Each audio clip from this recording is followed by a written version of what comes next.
Welcome to Property and Investing with Grant and Charlie, the place where we give you access to all the strategies, tools, and tactics to become a successful property investor. Charlie, I think we have forgotten to tell Aaron that it is Dark Shirt Day. I forgot to put that on the email. This is outrageous. He was on the list. It's like a mandatory must wear a dark tone shirt. But that's okay, Aaron. I suspect you are the type of person that likes standing out. So if you like standing out, you can head over to propertyandinvesting.com/newsletter. Put in your name and email and be one of those property investors that is standing out of the crowd. We'll let you know every single time we drop one of these episodes. Smooth as silk. Let's cue the disclaimer. It's Charlie here from Property and Investing, and I need to let you know that Grant and I and the property investing team are in no way, shape or form qualified to give you financial advice. We strongly encourage you seek out and use professionals when comparing investment products or making investment decisions.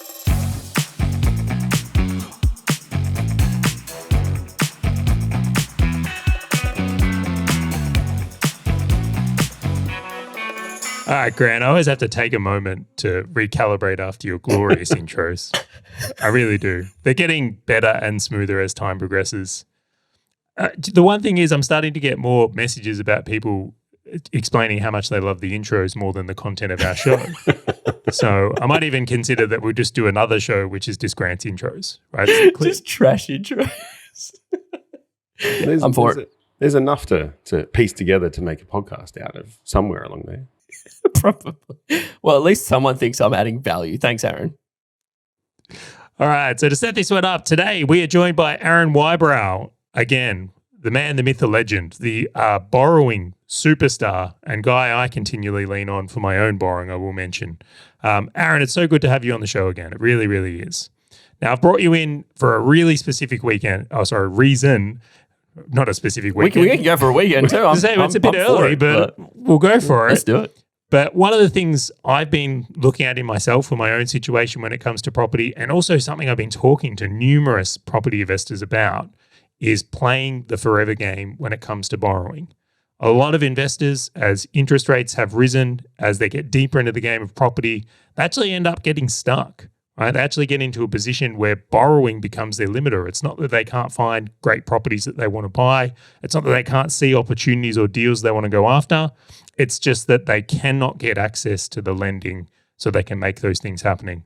So I'd love to kick this one off. Is this something you're commonly seeing as well? So as interest rates go up, the buffers of the bank kick in more and more.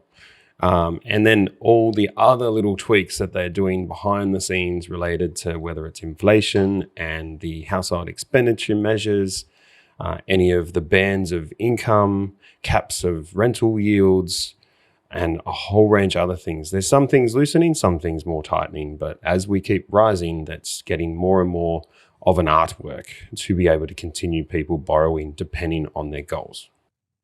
Yeah, wholeheartedly. So I do wonder this quite often where it is. What are the traps when it comes to thinking about borrowing through the lens of like building a portfolio? Because I've come across times when it's like, I know what to do to get finance for, let's say, the next property, but there's going to be implications from doing that where it's going to affect my ability to like buy the one after or set myself up to go on a bit of an accumulator run, which is what Grant's doing at the moment. So it's got to be quite strategic with what finance he takes on and even, I suspect, the types of properties and assets he takes on as well. There's a couple of things related to, is there any caps and is there anything like that, is where people come to me and they may have just, well, I won't say dabble, but there's probably a better word than dabble, but they've gone out and they've just bought a property and then they just buy another property, then they buy another property. And my first question is, what's your goal? Where are you going with this stuff? Do you have a plan? Grant's awesome. He's told me his plan so I can plan the borrowing capacity out. But if you don't have a goal and you're just buying because of the sake of buying, it will trap you because you might have saw the pretty house and it's got not the right rental yield for you. It's got not the right loan to value ratio on the other properties if you need equity to support it. It might suck all the cash out of your buffers and things. So you've got to really know what your goal is. When people come to us and we don't know what their goal is, we're going to be starting to investigate. What is your goal? Where are you going? How is the cash flow working? How can we make sure you have cash at the end of the purchase so that you can weather the storm of any more rate rises? So the trap is not being prepared. Can I ask to go deeper on that? Of all the clients you work with, which I know you've got quite a variety now, how many of them come to you with talking past the property they're looking at the moment, right? How many of them say, look, in the next 12 months, I want to buy 3 properties. How can we set up borrowing to achieve that? Yeah, so that's become more and more of a bigger push for us to make sure we're asking those questions. Do people come to us without us needing to prompt that question? Not totally. There's a few. There's a few like yourself and like Grant. You guys always come to us with a plan, and we can map that out. A lot of people that go to the other sponsors of the podcast, the guys that go over to the Dashdot guys, they come to me with a plan. So that really helps. And then we are developing some strategies on lending with the clients that come to us directly, or they want to do their borrowing capacities first to map it out. The staff in my office are well versed in asking what's next after their next purchase. They might purchase their own place, they might purchase their next investment property or their first one, and we always continually ask what's next. And in preparation for that, we run a lot of models in the background for some of our borrowers, whether it's borrowing inside of superannuation, where they because we have a disclosure of assets and liabilities, so we're mining that data to help the client keep borrowing, through to how's their deposits going, can it stretch over, where are we going, do we need to do one big pre-approval or 2 smaller ones to be able to convert quickly when they find property.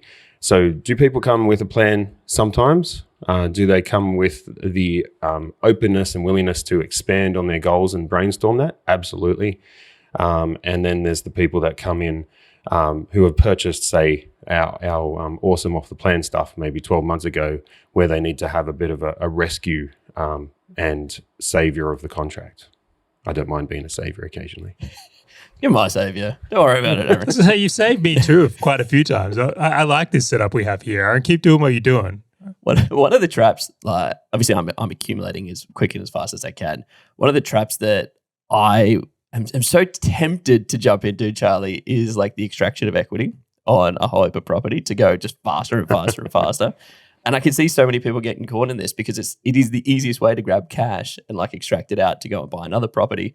But holy smokes, and Aaron, you can expand on it, does it trash the cash flow of the portfolio to go and support the increased in expense for the interest rates that you go and have? Do you see that happen often, Aaron, or is that just someone like me who's just like, how do I just buy more quicker? Or do you have a lot of those kind of rescues coming through? Well, can I throw in one more as well? I want you to answer that one, but I want to throw a layer into this. Okay. You've got that one there that Grant's mentioned about grabbing equity. I'd love to know if collateralized loans play an issue within this as well. I want the spiciness. I'm going to say on this, I hope ain't no one cross-collateralized. I want to know if someone cross-collateralized loans with equity, and it's just like... Whoa. The horror stories are going to come out now. All right, go, Aaron. Go. It's like we'll get a property from WA, South Australia, Northern Territory, Queensland, New South Wales, Victoria, and Tasmania, and we'll get the super glue out and we'll glue it together to get one big borrowing capacity. So we'll get one big value across the whole country because they all grow at the same rates. The markets don't change in Australia. I don't know whether you heard that recently. And then we just go, that property portfolio, we got like $7 million worth of value. We can lend 80% of that. But we have all the properties stuck together. Yeah. We can only go to one lender. We've got one set of rules and policies. Or the other one, to bring it to more of a reality, because to be transparent, I hate cross-collateralisation on residential properties. And if we can avoid it, we avoid it totally, hands down. But is people's fixed rates. We've got there's some really cool people out there that have got 2024, 2025, and they got their fixed rate still at 199 or 219.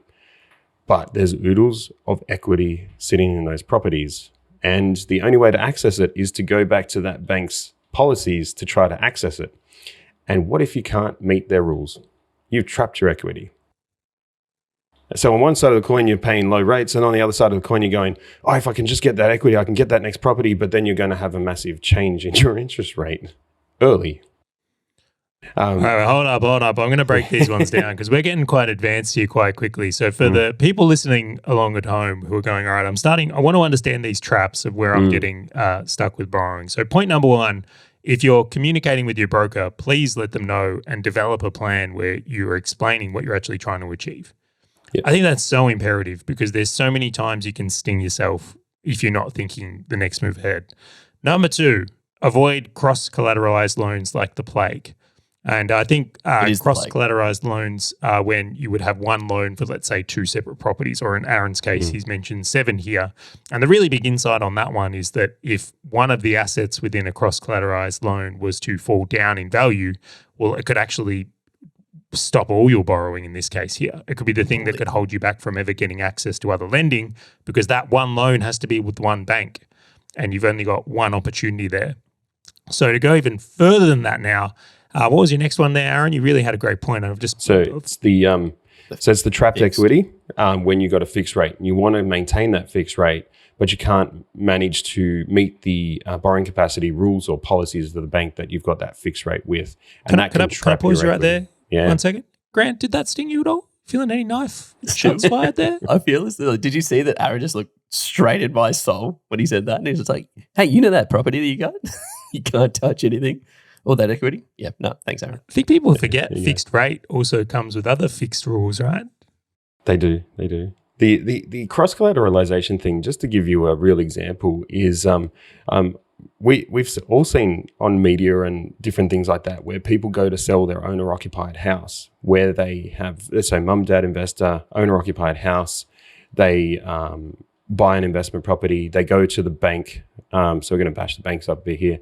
The bank goes, cool, you can just buy that property, no cash in, no worry about it. We'll just there's nothing you need to do. And on the mortgage documents and things, you got both your properties. You got your owner occupied and your investor. So we fast forward down the line and you've got 2 different splits. So you can see what you currently owe on your owner occupied and you can see what you can owe on your investor. And then you go, cool, I'm going to put my house on the market. I'm going to upgrade. I'm having kids, whatever the personal situation is. And they put the house on the market, they sell their house and they end up with nothing. Mm-hmm. And what happens is that your property, let's go worst case, that investment property is sitting in a mining town and the mine's shut. Now you've gone into negative equity. So if you've gone into negative equity on one property or you owe more than what it's worth, when you sell your other cross property, you have to rebalance the lending. Mm. So when you rebalance the lending, that's where you get stuck. And that's where we see people on the media or they unpack that story and they don't know how they've got into it and all that stuff. And that's where to avoid that, get the transparency on what's going on. Like obviously avoiding crossing like the plague, but if you are going to enter into it, make sure you've got eyes wide open. No, I'm stepping in. Don't do it. Run away. Just don't do it at all. Yeah. Is it reasonable to say that if you have to cross-collateralize loans, maybe you shouldn't be taking the loan? It's like, possibly. If you smell smoke, there's fire, Charlie. But that's where the structure comes in. You can actually leave them uncrossed, go after the equity for deposits and costs from your current place and have it strategically line itemed out so you know what it is. Great. And then you go for the loan on the property because it's eligible for its own loan. So yeah, maybe I did segue, but that's the key answer there is that you want to know what your equity has done to purchase the next property because you want to come back and reverse it. And as you pay it down, you want to then deleverage and split out your assets so you have more control. And the only control you want the bank to have is on you repaying the debt. Agreed. Coming back to that equity play, because that is a trap unto itself, right? Because imagine all these people that went and extract, and I was looking at this, like extracting cash away from the property. So refinancing, getting the equity out as cash to go and buy another property. It just continues to increase the loan to value ratio, which means as interest rates increase, the positive cash flow or the net cash flow decreases on the property, which then in turn means that my borrowing capacity decreases as well, right? As another trap. So it's not that it's just an infinite game of just extract, because there's other consequences that come from it that will just put you into a corner. Definitely, and that's where if you take 20% plus costs out of one property and then you get an 80% lend on another property, you're borrowing technically over 100% of the property's value. Yeah. So that can be a little bit of a risk there, depending on the type of property you get. And one of the really cool things to stop traps is to understand where the variability of your income is in your own personal situation. So are you self-employed that you can cut expenses or get another customer to help support your portfolio? Are you PAYG and you can do some overtime, get some bonuses, ask the boss for a promotion? Where is the variability? If the variability is 100% solely related on the property, in the upwards interest rate cycle is probably something you're going to have to consider and model out and take in account a way more interest rate increases, even though we don't know what's going to happen going forward, even though for the short term we're seeing them go up. You're just going to have to plan that a little bit more. So one of the big questions we always ask is, where's the variability in your income? Because if it's just the property, you have to be careful, versus if you've got lots of variability in income, it can be a little bit easier for you to play the game. The trap of the fixed rate is because you don't want to lose that nice low rate, but then you are pushing out your next purchase potentially because you don't have the deposits. The other traps I'm seeing is your personal circumstances. What's your living arrangements? Do you have a high owner-occupied debt versus renting? So that can come in to tap out your borrowing capacity as well. Personal debts, credit cards, personal loans, car loans, they tap out your lending. Like, pick on a credit card, the limit is used all the time. How many people come to me and go, I don't owe anything on my credit card. Why does it have to be taken into account? Well, you can go out tomorrow and buy curtains and whatever for your house and max it out. Yeah. So a lot of banks, some of them are using 33.8% per month of your credit card limit. Some are on 42, some are on, they're all varied buffers on those extra debts that are sitting in there. And if we're looking at borrowing capacity, and I've got a client that has car loans, personal loans, and all that stuff, we may need to target those ones to get rid of them to keep your borrowing capacity up. All right. The other one that's a bit of a trap, business debts. We heard in the last 2 years that we all got shut in our homes and stuff, and then when we come out, we get these opportunities to get 10-year loans, recovery loans, and cash flow loans, and all those things, which obviously are important for your specific goal. So if your goal is business and not necessarily property right now, that could be a great opportunity. But more and more, the business debts, the business cards, the chattel mortgages, the car finance, the equipment finance that you have, which may be necessary for different industries, is coming more and more onto the table as you wanting to do personal lending outside your business. And the other big trap I find, wrong lenders at the wrong time, or the lender, you need to sequence your lenders. So there's some lenders that are really cool with borrowing capacity, and then and they'll still lend to you straight away, but you probably should leave them for later on in your investment property journey than taking more restrictive lenders right now, where we can jump over the restrictive lender hurdle and we can keep the powder and the gun dry for when you want to take an opportunity for another property later on down the track. Well, can we pause there? I'd love to unpack that one a little bit further, because I think that's particularly interesting. So you also, and please correct me on this because I don't know what I'm talking about here. This is something where I'd love to learn more than anything. In the idea that there's the big four banks and then there's second-tier lenders and there's third-tier lenders, right? What you're suggesting is, or again, correct me where I'm wrong, is that you really want to maximize what you can do with the big four, because as you start doing third or fourth-tier lenders, just using those types of lenders can affect your borrowing power. Where if you use those third or fourth tier options too early, that could be something that could actually imperatively slow you down if not handled correctly. Is that what you're saying there, Aaron? It's part of it. So to unpack that a little bit, we'll take the lender that I would go to in the more extreme, the last extreme. So if you've done all your borrowing capacity with with using 3% buffers on your existing debt, whether held with a bank or not. You've got restrictions on rental yield caps. Maybe it's 7%, maybe it's 6% with some of the lenders. You've maxed out, you capped out. You have to put your business financials down if you're a self-employed person versus looking at your director's wages that you might pay yourself. All that sort of stuff. When we go to these more not extreme lenders, I rephrase it, they actually can be quite cheap to get lending with, is that you can put your full documentation down, pay slips, tax returns, whatever it is. And when you've got other people's debt, say you've got ANZ debt, CBA debt, NAB debt, when you go to this lender, if you paid $2,000 a month to your home loan over at ANZ, this lender will just take exactly $2,000 a month, which means that when they're servicing your new debt, the buffer associated with your old debt is lower. So the hurdle to get over is easier. But if you went to this lender first, they're doing your lending with the 3% buffer over the exact rate. And then if you go to that lender for another debt, they've got to consider their own debt the same way as if you were doing everything with the Big Four. So if you can if you can have all external debt to this lender will be able to keep you lending.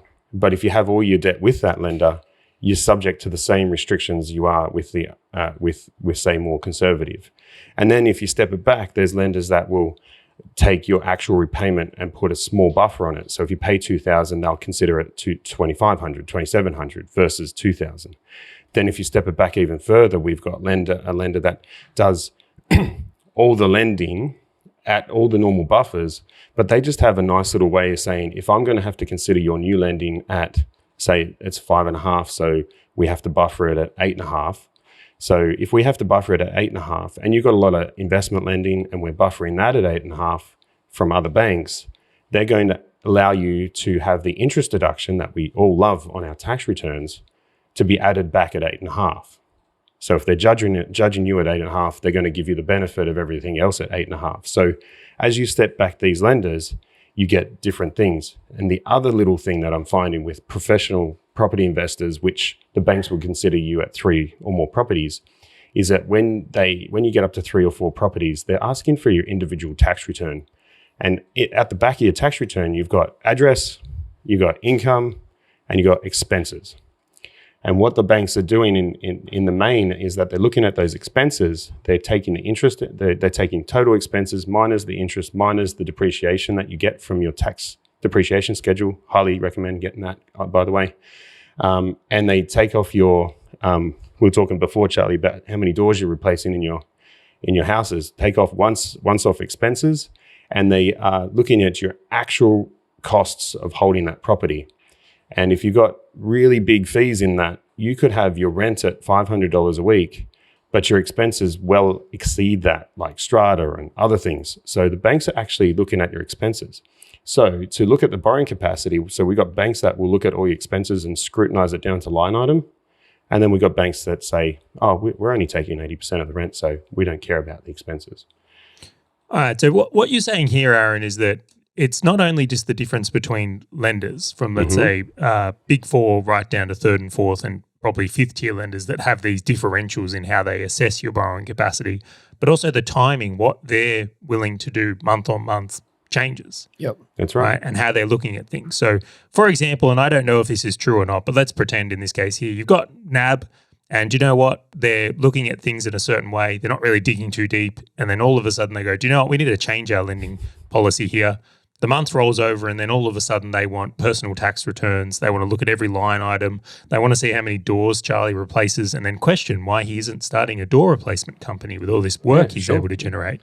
I'm an investor. Let's go. It's a curious topic for another time. What are people doing to these doors, Grant? What are people doing to these doors? You could lock that in.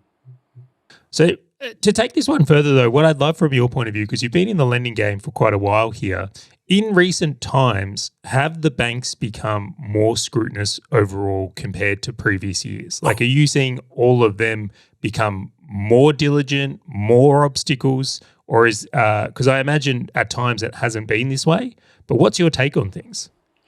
I think because over the time, it's like if I look at the 10 years I've been in lending, like I remember a few years back, presenting 5.5, 5.7 interest rates, and everyone was over the moon. How can I get it so low? And now we're sitting at 5.5s, 5.7s in some cases, and everyone's going, that's rip off. How did we ever live before? I've questioned that, Grant. I've questioned that. But is the actual process they're taking, like even in that example, is like, are yes you and no. finding? Yep. So some lenders are being more scrutinous than they normally would, and some haven't really changed much. Well, yeah, you'd go to the scrutiny checklist 2 years ago, Charlie. It was just a blank page, and now they've got bullet points on it. I think you got to go a few more years back than 2 years. So I think the answer is yes. So in the last few years, if we go back about 3 or 4 years, we had a lot more data sharing between the banks. So as we become more and more electronic, a lot more data sharing is coming out. So when they go and check your credit report, a lot of the banks can see how you've been behaving with your current debt. So whether you've repaid it on time, when was it taken out, how much is owing across all the banks. So a bank that doesn't have your debt, they can see exactly what's going on. So that data sharing has brought more transparency to the industry. Before they were, there was a period of time where everyone was going through line item of expenses, and then they found that the processing time and the efficiencies of getting loans through was not there. So they were looking. So this was like things. 2018 when APRA made their changes. They became heavily scrutinous there, and then it's since reversed. But now we're in some sort of zone where they are being more diligent again. Maybe not to that level. They're able to see the data. So with the advents of some of the things that you might hear, open banking, where we can see across all banks on different things, some of the metrics of checking or auditing between lenders if there's something not so kosher on a loan application, through to the comprehensive credit reporting, and also looking at bank statements and different things like that. And if you're passing the serviceability quite high, there might be less scrutiny than if you're only just scraping through. And on the back of that, I'm curious, from you've been in the game for 10 years, like obviously you every month you go and see what different banks and how they're going about scrutiny and all those kind of things. Is it becoming more complicated, to Charlie's point, or is it becoming more like are the banks becoming very different in their way, where it's like December I'm going to go with NAB, and you know what, January now ANZ wants more customers, I'm going to go with ANZ, where you're actually now focusing on playing the different banks based on what they're trying to do, as opposed to before it was just like, well, who's just got the better rate? Yeah, so it's always going to be personal situation, policy, and rate. And we are seeing that the banks are switching. So it could be that one bank's come out with a crazy hot rate and their service level's blown out, but we've got to fulfill contracts, so we may not go to that bank. How interesting. Charlie, then you've got the complexity of that. There's some banks that are starting to change how they look at the household expenditure measures. Yeah. So a lot of banks will take your current income plus your rental income and put you in a higher band of where they think you should spend. Now we've got this discussion going on with some of the lenders where they'll take your personal income and look at your household expenditure measure on that versus including your rental income. You've got some banks that have living expenses, and if you're lucky, if you put kids in private school, for example, some lenders will have a big bucket for your living expenses, and some will have a bucket for your expenses, including what you potentially could spend at public school. And then they add your private school fees on top and tap your servicing calculators down too. So it's not just the RBA increasing the rate to crash your borrowing capacity. They crash your borrowing capacity with the household expenditure measures, increasing the tolerances on credit cards, personal loans, debts like that too. So that's a key interesting area. It's so amazing. I have no idea how property investors would go around contacting each bank one-on-one to try and figure out how do they expand their borrowing. And it just makes sense because it's like, what is it, like 75% of all mortgages go through a mortgage broker now? And like just hearing what Aaron's walking through, I'm just like, man, I'm not reading those policies and the scrutiny they're going through to see which banks, as of this month, is going to actually give me the best borrowing. Like, I completely get it. It's moving. It's moving very fast. Like, they are changing fast. Like, like a couple of major banks actually increased their rates before the RBA. They snuck a couple of rate rises before the RBA did it. So that's interesting. The calculators, like inflation and rate, is changing the calculators more frequently than the RBA is sitting. So, Charlie, I'm like Do we just like focus on trying to earn more and then like screw all these kind of things? Well, we're getting to that. What I hope is being highlighted here is like, this is how you tell if you've got a good mortgage broker or not. Right? It's once upon a time, I think it was very easy for me to come to the assumption that mortgage brokers, like they all just have the same access to the same things. Tick and flick. It's who's the better marketing and salesperson, right? It's just a commodity, right? Who's good at marketing? Wow, where's my bias kick in, by the way? Anyway, coming through to that though, you can see with like, if in this case, Aaron is spending a lot of time understanding all the different policies of the bank. Someone comes in and goes, oh, this is my situation. He's already got inclination to where he's going to look for banks and policies of what's going to be appropriate for them. But let's say someone's not doing that and they're just going to the same bank all the time or where they've got good relationships. You might actually get knocked back by a broker because they're not doing the deeper work of where policy can fit for their situation. And that in itself could be a trap, right? Wrong broker could be a trap that comes to borrowing an insight here. I will move on though, because there's still quite a few questions on my list that I'm very curious about. But I would suspect many people should re-listen to the first part of this episode because all those things you've just listed out, Aaron, would highlight how someone can get stuck in a big way. They really would. All right, guys, apologies. There's some technical difficulty here. But do you know what? The technical difficulty is actually property related. So on my street, they're actually doing some developments at the moment. And as they do these developments and they tinker with the NBN and internet and phone systems and all the rest of it, I get discrepancies on my line.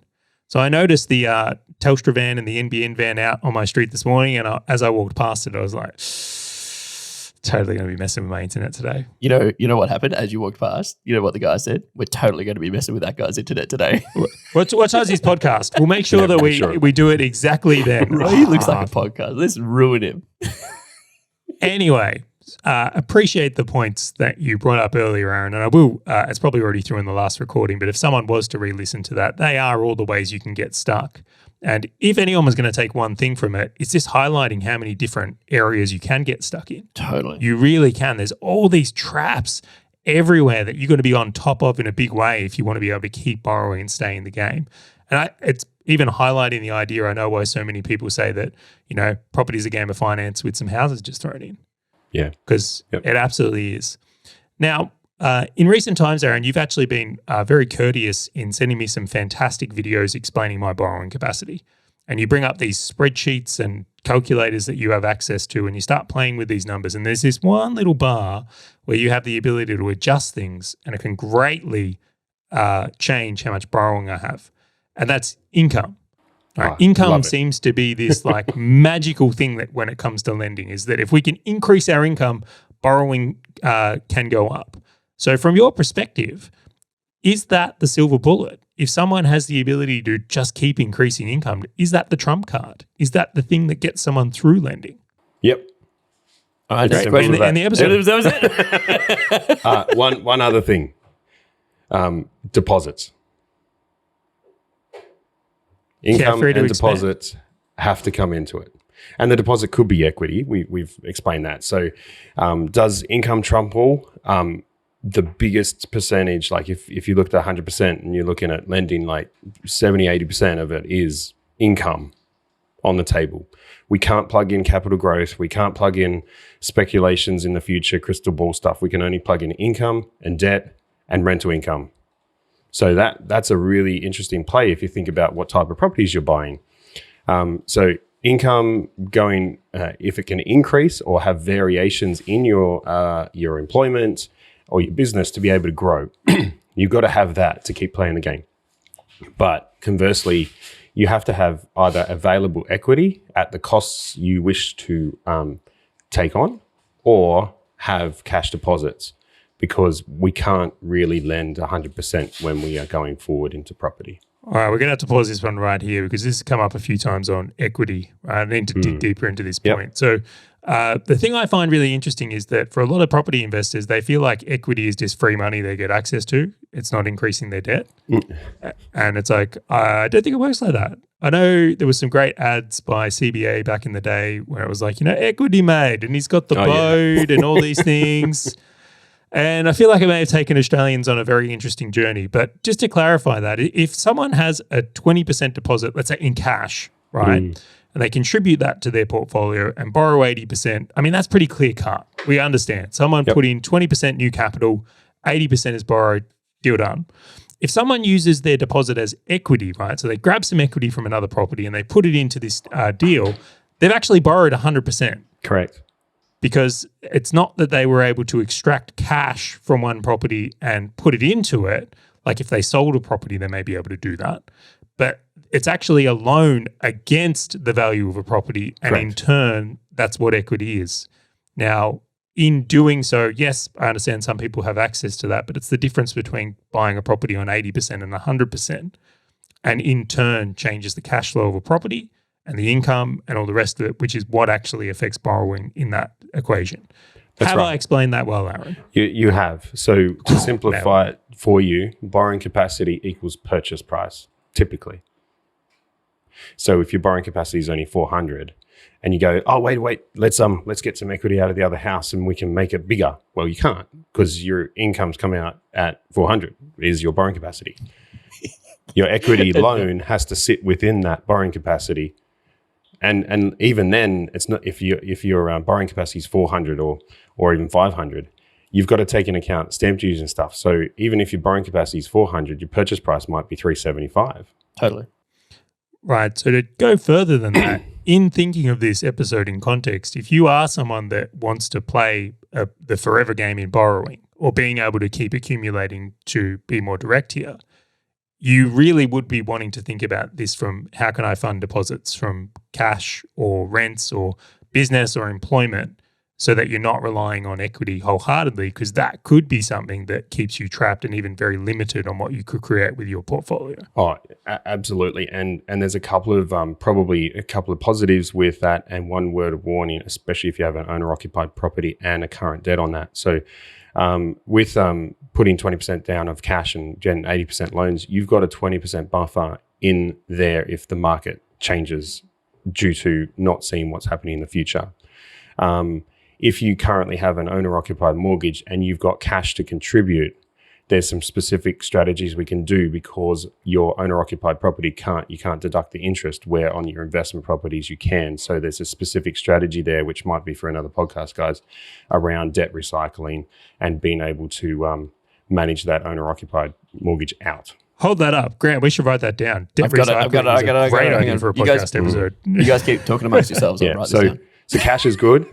Cash is good to buy, but if you have an owner-occupied property, get some specific recommendations around how the lending can work instead of just dumping cash into properties when you want to manage that owner-occupied mortgage out.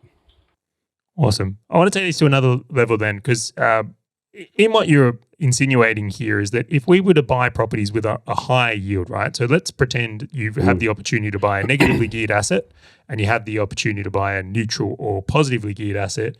As you're adding properties of that nature into your portfolio, that's going to be a distinguishment on the ability to borrow for the next one. Because if you take on a negatively geared property, that's going to actually reduce your borrowing power because your income is going to be taken up in servicing that existing property. Where if you were to buy something that's positively geared, it's adding income to your equation and in turn, adding more income, which could add more lending, depending on how much income it is. Well, you're exactly right. So there's the two categories here. So high income earners may have more opportunities. Taking on lots of properties at differing yields or taking on more riskier properties or more tax deductibility off your own income properties to help you with your high income could be beneficial. But for people in the main that aren't really up there is you may have to do a bit of a sequence in your property purchases. So we spoke before, we can put income on a calculator, rent on a calculator, and debt on a calculator. We can't do anything else. So, and it spits out a result of your borrowing capacity. So we might want to go after a slightly higher yielding property for our first, second, third, fourth. But we might then, as we've got other assets to rely on, we might want to change our decision. We might want to play a little bit different. So it's not necessarily always high yield. It might be a combination of that to be able to rely on those assets to play something different as you've got a few under your belt. All right. I have to jump in here. I've been dying to ask this question the whole episode. Go for it. Been dying for this one. I have someone who's basically said to me that they will only buy very blue chip property. That's their approach, right? And do you know what? I'm not here to argue with their strategy. You look back in time, probably would have done really well, and they probably have, right? So let's pretend that this person has a reasonable income and they were able to, let's say, buy property in Melbourne and Sydney specifically. But everything's been negatively geared. They've been playing that tax game and the rest of it, and they've got stuck at, let's say, 3 properties because they're just out of borrowing capacity in that nature. Right? So yes, they potentially have a high growth rate, but they have a lower yield versus someone who goes and, let's say, buys neutral and positively geared properties, and let's say they're able to get to like 10 properties. Right? So the first person might have been able to buy, let's say, 3 $1 million assets and then got stuck. That's all they could go. But the second person was able to, let's say, get to 6 million because of the nature of the income that comes with it. Aaron, who wins? Because even if your growth rate was half of what the other person has, but you've got the cash flow to come with it, I feel like there's this missing component of when people talk about growth versus yield properties, they forget volume and what you can do with volume with higher incomes. So from a borrowing perspective and what you see, have I just found the secret, the holy grail of how to win this game of property by thinking about it in a different lens? It's not growth versus yield or that's right. volume. And also personal goals as well. But you've hit the nail on the head from a mechanical point of view, looking at those two different property investors. The first property investor has the capital growth. So we just spoke about equity. So there's lots of oodles of equity, but they've got a lower yield. So how do they get access to that equity to keep going? And the property investor that has the mix of higher yields and more properties, they have a whole range of other decision sets that they can come into it related to their yields off their properties can access more income or equity. No, access more income. It is more income to access more equity. And both of them, if they've got more than one property, both of them will have the ability to sell down a property to be able to then recycle that into another property.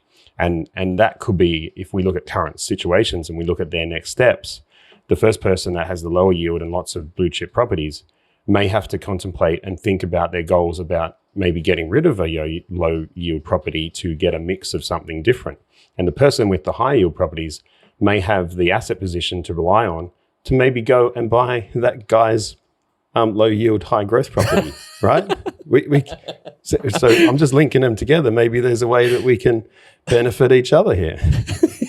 That's fantastic. I tell you what, I'm going to forget the old idea of growth versus yield then. It's really in context of volume, because this is what I've been very curious about with particularly this crowd of very blue chip investors, because I haven't been able to work out how they get the borrowing unpacked to get a portfolio big enough where it would actually make so substantial a difference that they can achieve many of the goals that are out there for investors, or it would be very slow. The thing that I think about on the other side is the continuity / progression to the goal, right? And so for me, when I think about it, coming back to your point, because I've got neutral properties, which are basically negative cash flow that just have cash in offsets to kind of neutralize it so that I can continue to go, which is the continuity layer, or I think you called it the volume layer, Charlie, where I just look at that and I'm like, how can I continue sort of pushing up towards the outcome that I'm going? But then to what Aaron, what you were saying, the borrowing capacity just disappears. Like you just hit this point at which I go, well, when can I retire on this? Or when do I just need to continue working in order for me to justify the potential of buying another one, or just realize I've tapped out and now I just need to keep earning in order to pay down negative gearing? I've got a secret about rental yield. Did you know I can make every property cash flow positive? Wait. Leave a big deposit. Absolutely. Cash, I was going to say cash and offsets, but yeah. Well, I am of the belief, Aaron, correct me this one as well, cash in an offset account, the bank doesn't take into consideration as it being in the property because it's so liquid. You could just take it out. You would actually have to put that money into the loan and refinance it if you wanted that to be put into consideration. Absolutely. This is the other, if we want to look at the other trap, is when you have, let's say you got a couple $100,000 owed on a property and you got a couple $100,000 sitting in your offset account. We go to the bank and we go, cool, we have no debt. And the bank goes, wait a minute. You've got a limit of 200,000 there. Oh, no, mate. It's all cool. It's all offset. It's all fine. No. The bank rules are, we've got to take that $200,000 limit, whack it into the liabilities, and then we're going to ask you where your deposit comes from, and then you're going to go, oh, well, I was going to use my offset account for that. It's the exact same approach as credit cards. Right. Yep. It's just a giant credit card. It's a giant credit card, yeah. I got the credit, and yeah, I'm just like, but I haven't spent it yet. And just for context, I am not against blue chip properties. I have some myself. I just think there has to be a layer into thinking about like mix, right? If you're going to go and build a big portfolio, it's like too much of anything could be dangerous. I think too much high yield without any growth is super dangerous as well, and not very tax efficient. You're right, and this is where do people have to stay stuck in their borrowing capacity lending? Like you may have well, I try not to say no too much. I want to say it's a not yet. Because if we put it out there, time heals all wounds. Wait a minute. Time heals all borrowing capacity issues. All right? I'll put that on a T-shirt for you, Aaron. Yeah? I think we've just found a T-shirt. That's Okay. so good. It's a T-shirt. There you go. So if you look at time, income changes upwards, generally speaking. Rental income increases upwards, generally speaking. Debt may be paid down if you took that approach. Values of properties increase. So over time can help heal all borrowing capacity issues. Leaning into that, is there a case for the idea if you're playing the long game as a property investor then? Does going slower offer any advantage when it comes to lending? Because as you're mentioning here, you might have a property that is negatively geared that eventually becomes positive, and that would be a plus for borrowing. Like, is speed a huge factor in being successful when it comes to borrowing? Oh, well, here's two little key points on that too. So, well, no one has a crystal ball. We've got an upwards rate interest rate cycle. We've got inflation. We're getting rammed down our throats. All the bad things about property at the moment, if we turn on the news. I think I heard one of the episodes in one of the podcasts about you, Charlie, with the remote. And going off about something. I think it was super or something like that. So no one has a crystal ball related Just to so you what imagine we... me like this, Aaron. It's just... So going slow and steady can manage the risk and control. But the alternative is true. So if we look at your property journey, Charlie, one of the things, well before you executed getting your properties, and maybe indirectly, you were preparing yourself, right? So there was probably many, many years before that to pay down your owner-occupied, have the deposits.